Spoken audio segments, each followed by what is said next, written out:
people, when they want to change a habit, they have to be willing to be uncomfortable. Then for the most part, the greatest habit we have to break is the habit of being ourselves.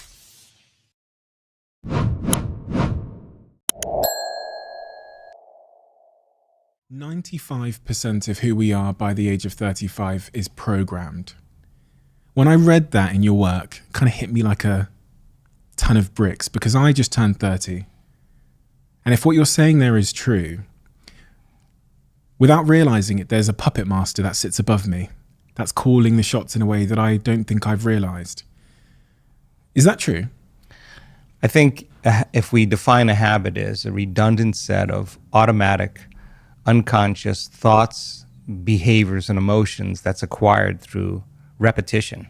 A habit is when you've done something so many times that your body now knows how to do it better than your conscious mind.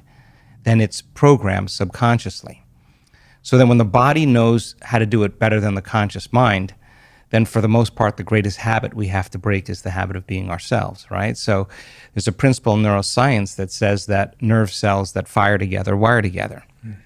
If you keep thinking the same way, if you keep making the same choices, if you keep doing the same things, if you keep reproducing the same experiences and feeling the same emotions, your biology begins to become hardwired in a sense. It becomes programmed.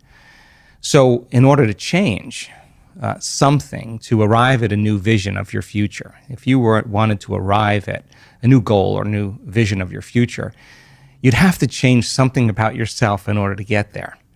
And you'd have to change the way you think, the way you act, and the way you feel. When you begin to become conscious of those unconscious thoughts, so conscious that you don't let them slip by your awareness unnoticed or unchecked by you.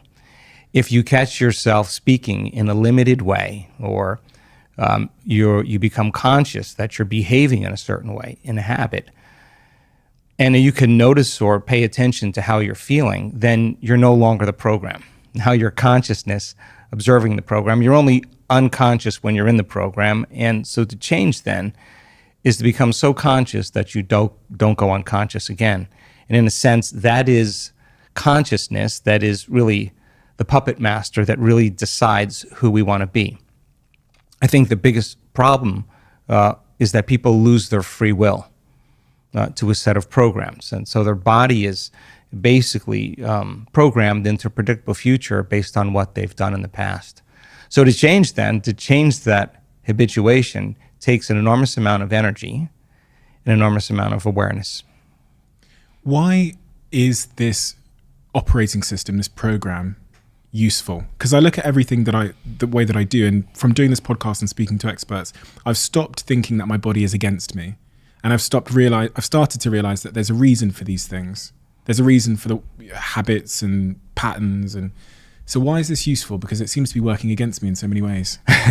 Well, first of all, when we look closely at certain habits, whether you can ride a bicycle, whether you can speak a language, whether you can snowboard, when you first learn any of those things, it takes an enormous amount of conscious awareness to get your body to do what your mind is intending. But if you keep doing it over and over again, then the body begins to economize it in some way. And so we have a lot of things that we can do automatically or unconsciously or subconsciously that allows us to multitask, to drive your car, to talk on the phone, to do several different things at the same time. So a habit isn't a bad thing. They can work for you or they can work against you. The problem is if you're, as an example, complaining and blaming and making excuses and feeling sorry for yourself and judging other people, and you practice that and you get really good at whatever you practice that enough times that you're unconscious to the fact that you're doing it. The moment you become conscious that you want to change that, you're going to be uncomfortable. It's going to feel unfamiliar. It's going to feel some degree of uncertainty.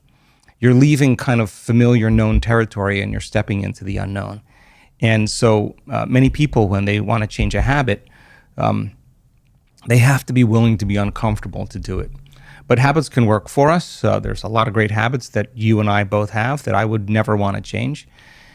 or would want to evolve in some way. But then there's a lot of habits that don't serve us. And so a person really wants to set a vision of the future, whatever that is, and they just have to agree that in order to arrive at that vision, they have to change in order to get there.